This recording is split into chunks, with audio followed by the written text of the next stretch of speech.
Fala pessoal, tudo bom? Tudo bem? Daniel Vicente falando para dar sequência, né, ao nosso segundo módulo agora, que está falando sobre a questão da geografia de Israel, né? Então, a geografia da Terra Santa ali. E nessa segunda aula, eu quero dar continuidade, que a gente falara na aula passada já, entendendo um pouquinho sobre Israel e os povos ao derredor. Eu vou estar compartilhando com você ali a tela, a gente vai dar sequência naquilo que a gente falara já na aula passada, a partir do povo ali da Palestina. Então, na aula anterior, a gente começaram a falar um pouquinho sobre a questão da Palestina e o povo dos filisteus. Então, a região ali que está avermelhada no mapa, né, é a região que nós vamos entender como a terra dos filisteus. Lá nos textos ainda do Gênesis, aparece, né, e surge as definições ali de Canaã, como os filisteus, um dos povos ali, dos vários povos que permeiam essa terra. Só lembrando que os filisteus não são originais ali de Canaã. Eles vieram do mar, ou seja, na região de Creta, lá, a ilha de Creta, eles fazem as navegações e vêm para a costa aqui de Israel e acabam habitando esse pedaço de terra ali, que vai ser importante porque na trajetória bíblica dos vários acontecimentos que vêm se desenvolvendo perante o Antigo Testamento, eles vão estar internamente ligados com o povo judeu, porque várias batalhas e várias guerras eles vão estar intermediando contra os judeus. O livro de Juízes começam ali as grandes batalhas, né, com Sansão, com os demais juízes, que justamente guerreiam contra o avanço desse grupo, desse povo que vai para poder dominar as terras dos judeus ali. Também, no tempo dos reis, tem a famosa batalha entre Davi e Golias era um gigante dentro dos filisteus, ou seja, um grande guerreiro dentro dos filisteus. E assim vai se dar sobre todo o Antigo Testamento, o Novo Testamento também, até os dias de hoje. O que acontece que hoje, né, na geografia moderna, nesse sentido, vai ser o Estado palestino, ou seja, a Palestina que hoje habita abaixo de Israel é o mesmo território, o mesmo povo que, segundo os ditames proféticos também lá do textos do Antigo Testamento, acompanha juntamente ali com a história de Israel e os povos ao derredor. Então é interessante esse grupo, esse povo, porque ele abarca vários momentos bíblicos do Antigo e do Novo Testamento, e é interessante a gente conhecer um pouquinho deles também. Adiante, quero falar um pouquinho sobre outros nomes que é dado para com a região ali dos hebreus.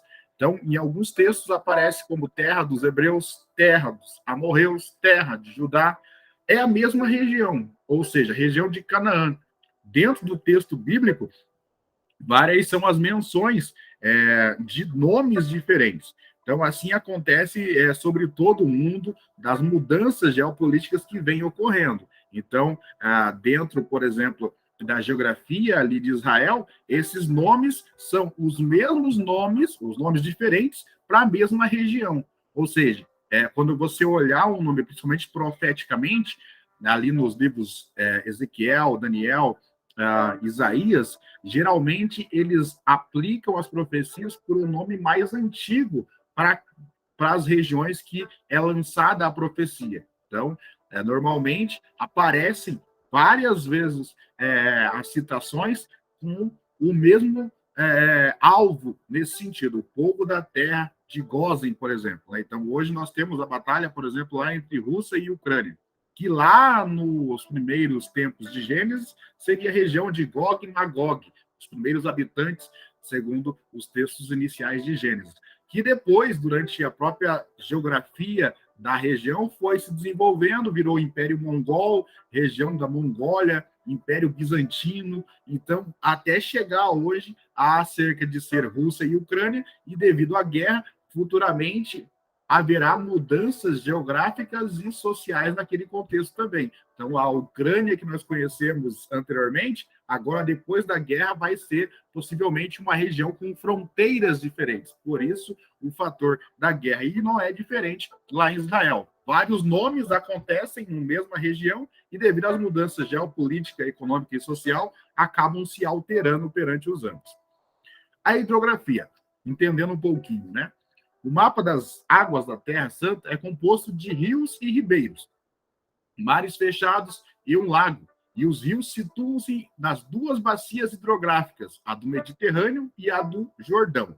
Então, o Mediterrâneo, né, na imagem que vemos ali, a imagem tridimensional, né, a imagem de cima, à esquerda o Mediterrâneo, e vem à esquerda do Mediterrâneo, no caso ali, para a costa de Israel, e tem as montanhas, várias são as montanhas ali, e o próprio Mediterrâneo ele recebe alguns pequenos riachos, né, alguns pequenos rios ali que nascem nas montanhas e desembocam também no Mediterrâneo. Não são muitos, são poucos. E depois das montanhas vem a questão da bacia do Jordão. Aí sim, a questão do Monte Hermon, que é a nascente do Jordão, que desce e desemboca no mar Mediterrâneo, no mar da Galileia, e depois do mar da Galileia vai descendo o Grande Jordão até chegar ali o Mar Morto lá abaixo. Então, tem duas frontes, digamos assim, dentro da geografia ali, hidrográfica de Israel, que são as várias montanhas, cadeias de montanhas primeiras fechando no Mediterrâneo, depois o Rio Jordão e depois a outra cadeia de montanha. Então, Israel, basicamente, como diz os Salmos também, são entre vales e montanhas ali, essa demografia que faz com que a hidrografia seja diferente também. Essa é uma pouca da visão de cima também, desenhando os rios ali, como falaram anteriormente.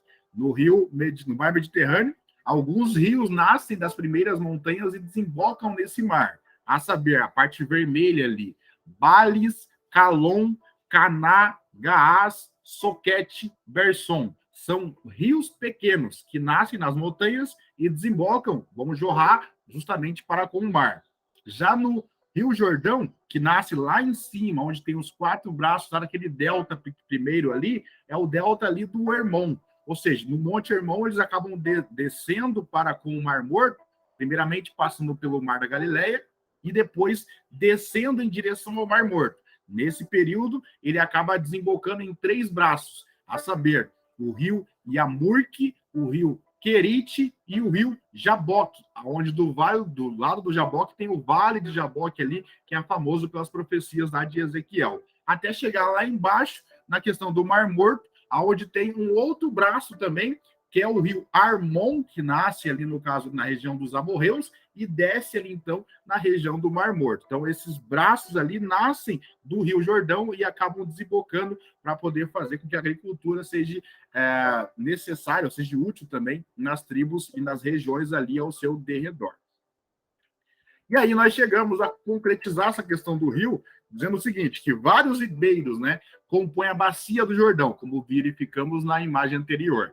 O exemplo dos açudes que desaguam no Mediterrâneo, que são ali pedaços, braços de rios que desaguam no Mediterrâneo, a maioria dos ribeiros que desembocam no principal rio da Palestina só possuem água nos períodos chuvosos, ou seja, são montanhas também que ficam ao redor do Jordão e que no período chuvoso forma-se ali correntes de águas que vão fazer um riacho até chegar à questão do Rio Jordão. Já o Jordão é o rio perene, ou seja, o Jordão ele é crescente, as nascentes lá do Hermon correm continuamente para o mar da Galileia e depois acaba fazendo com que o braço do Jordão seja forte e intenso.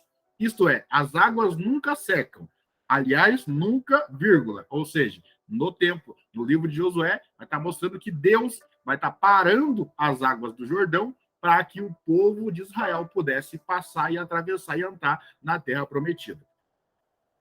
Aqui uma imagem, né, como se fosse de lado, digamos assim, na lateral, mostrando lá em cima o Hermon com 2.750 metros, que é a nascente do Jordão.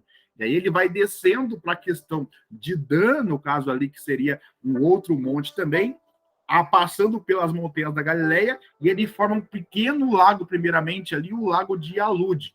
E depois ele nasce e continua correndo para com o lago de Genezaré, ou o Mar da Galileia também, que seriam outros nomes para Genezaré, o mesmo lago nesse sentido.